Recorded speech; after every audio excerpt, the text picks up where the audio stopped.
해외여행을 할 때면 가장 까다로운 것 중 하나가 돈 계산 문제입니다. 국가별 환율을 계산해가며 예산을 잡아야 하니 번거로울 수밖에 없죠. 그런데 환율보다 더 많은 이들을 곤혹스럽게 하는 외국만의 문화가 있습니다. 바로 팁 문화인데요. 팁도 국가마다, 심지어는 식당마다 요구하는 금액이 모두 다릅니다. 외국에서는 택시, 호텔 그리고 음식점 등 웬만한 서비스를 이용하였을 때는 팁을 제공해야 하는데요. 외국인들이 생각하는 팁은 얼마가 적당할까요? 미국을 우선 살펴보자면 식당의 경우 음식값의 15에서 20%가 일반적입니다.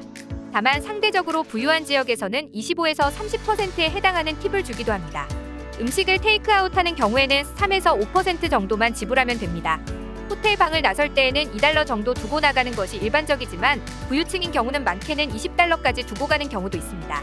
택시를 탄 경우에는 본인이 지불해야 하는 가격의 10에서 15%를 지불하는 것이 일반적입니다. 서양인들은 응당 받아야 한다고 생각하는 팁, 제대로 지불하지 않는다면 불이익을 보기도 하는데요. 호텔 방을 나설 때 팁 주는 것을 깜빡 잊어버렸는데 돌아와 보니 정리가 제대로 되어 있지 않았다는 이야기는 꽤 자주 들려옵니다. 심지어 미국의 부자 동네의 레스토랑에 가서 15%의 팁을 지불했더니 식당 밖으로 쫓아나와 왜 그것밖에 주지 않냐며 항의까지 한다고 합니다. 여기서 끝이 아닙니다. 팁을 주지 않았다는 이유로 주먹 다짐을 하게 되었다는 일화도 자주 있습니다. 이렇듯 서양에서 팁 문화가 만연하다 보니 유명인들이 지불하는 팁에 많은 사람들의 관심이 쏠립니다. 그들이 얼마만큼의 팁을 주고 나왔는지가 큰 화제가 되는데요. 과거 미국의 대통령 버락 오바마의 일화는 유명합니다. 그는 구운 샌드위치를 산 후 기본적으로 지불해야 하는 20%의 팁에 추가적으로 30달러를 더 냈습니다. 기본의 3배에 달하는 팁을 지불한 것입니다. 거기다 영수증에 훌륭한 음식에 고맙다 라는 문구까지 남긴 것으로 알려져 화제가 됐었죠. 그런데 여기 버락 오바마와는 반대로 팁으로 인해 비난을 받은 유명인도 있습니다. 29로 축구 선수인 로션 맥코이는 너무 적게 낸 팁으로 사람들에게 질타를 받았습니다. 그가 식당에서 식사를 한 후 남긴 팁은 20센트, 한화 약 200원에 불과했습니다. 연봉 수십억 원을 받는 그가 준 팁이라고는 상상할 수 없다는 것이 사람들의 반응이었습니다. 예의에 어긋나지 않을 정도의 팁은 줘야 한다는 그들의 문화에선 생각할 수 없는 일이었던 겁니다. 그리고 이런 팁 문화에 대해 영국 저널리스트 마이클 부스가 쓴 글이 화제가 되고 있는데요.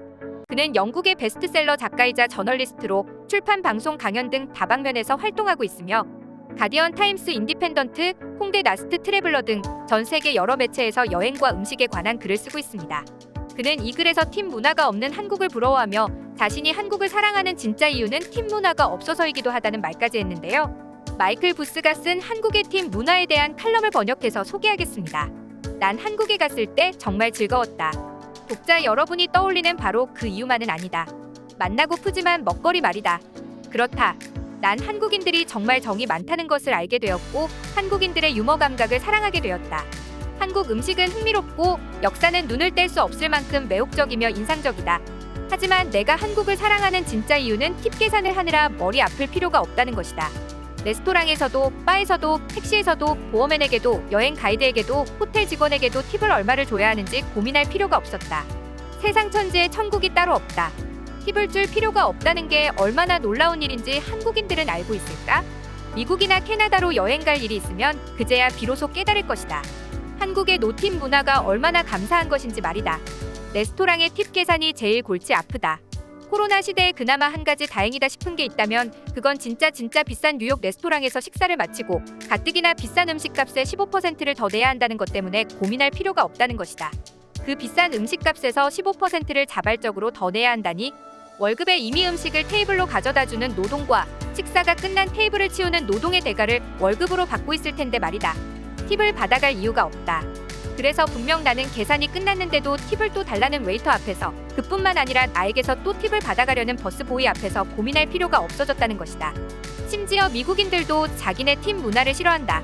팁은 어디까지나 자발적이고 임의적인 것, 주는 사람 마음에 달린 것이라지만 우리는 모두 알고 있다. 미국 레스토랑에서 팁을 주는 것은 정말로 손님, 즉 팁 주는 사람의 선택 사항이 아니라는 것을 말이다.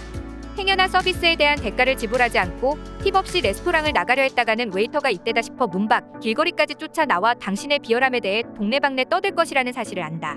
난 정말 팁 계산 비율을 어떻게 해야 할지 잘 모르겠고 그렇다고 식사가 끝나자마자 휴대전화 계산기 앱을 열고 쪼잔하게 수학 문제 풀듯이 계산하고 싶지도 않다. 팁은 쉽게, 기쁘게, 아무 생각 없이 줘야 하는 것이 아닐까? 팁은 꼼꼼하게 계산해야 하는 것이 아니다. 이건 팁을 주지 않는 것만큼이나 당혹스러운 것이다.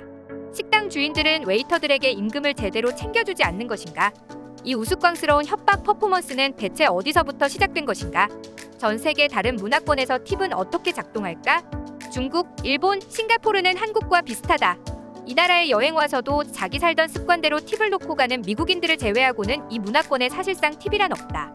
하지만 동남아시아와 인도에서는 관광객이 오면 당연히 팁이 있다고 생각한다. 팁은 바이러스 같은 것인데 감사하게도 팁의 전염력은 지각 없는 서구권 사람들이 모이는 코사무이와 호이안에선 더 퍼져나가지 않고 있다. 남아메리카와 유럽의 팁 문화는 나라마다 미묘하게 차이를 보인다. 잘 사는 나라일수록 팁의 액수가 커지는 경향이 있는데 이는 이상한 일이 아닐 수 없다. 프랑스에서는 1955년부터 음식값에 서비스 요금을 별도로 청구하기 시작했다. 그렇게 오래전에 팁의 전산화가 이뤄졌음에도 불구하고 프랑스 사람들은 아직도 식사 후에 이류로 동전을 한두 개 정도 테이블에 놓고 일어선다. 그렇게 하지 않으면 손가락이 부러지기라도 한다는 듯이 독일에서도 계산서에 이미 15% 정도의 서비스 차지가 붙어서 나오지만 손님들은 거스름 돈을 활용해 교묘하게 팁을 준다. 음식값이 8.5유로가 나오면 10유로를 내며 1유로만 거슬러 받는 식이다. 대부분의 유럽도 이와 마찬가지다. 물론 이탈리아의 일부 지역 레스토랑에서는 때때로 코페르토라고 부르는 일종의 자릿세를 받는 엉큼한 추가 비용을 붙이기도 한다. 영국에서는 더 복잡하다. 오늘날 팁은 당연히 받는 것이라고 생각한다. 특히나 대도시에서는 더하다. 하지만 형식적으로 1파운드를 남기는 것부터 음식값의 20%를 다 받는 것까지 다양하다. 이 경우도 대개는 이미 계산서에 포함되어 있다. 외국인들은 이 사정을 잘 모르기 때문에 팁을 2번 내는 경우가 종종 있다. 이미 팁이 포함된 계산서를 결제하면서 한 번, 그리고 식탁에서 일어날 때 또 한 번. 스칸디나비아에서 살 때 그 누구도 정말 팁을 바란 적이 없었다. 웨이팅 스태프들이 넉넉하게 월급을 받아서이기도 하지만 외식비 자체가 억소리 나게 비싸기도 했던 터라 거기에 더해서 자발적으로 팁을 더 내고 싶어하는 사람들은 없었던 것이다. 그래서 내가 여기 스칸디나비아에 살고 있는 것이다. 나는 코로나 때문에 팁의 중요성이 전례 없을 정도로 커진 곳도 있지 않을까 생각한다. 록다운 등의 여파로 레스토랑들이 줄도산하는 와중에 간신히 살아남은 곳들 역시 금전적인 문제로 사투를 벌이고 있을 게 뻔하기 때문이다. 그렇기 때문에 홀 직원 임금은 삭감할 수 있는 최대한으로 허리띠를 조르고 또 졸랐을 것이라고 짐작된다. 고정비로 들어가는 것 중 임대료, 관리비 등 따져보면 줄일 수 있는 비용이 인건비밖에 없을 테니까.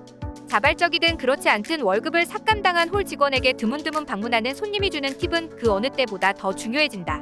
그러니 이런 상황을 마음속에 꼭 담아두길 바란다. 언젠가 우리가 다시 여행을 떠날 수 있는 날이 오면 그때가 오면 난 기쁘게 팁을 낼 것이다. 지금까지 한국 팁 문화에 대한 해외 반응을 살펴봤습니다. 여러분의 소중한 의견을 남겨주세요. 그리고 많은 분들이 보실 수 있도록 널리 공유 부탁드립니다. 시청해주셔서 감사합니다.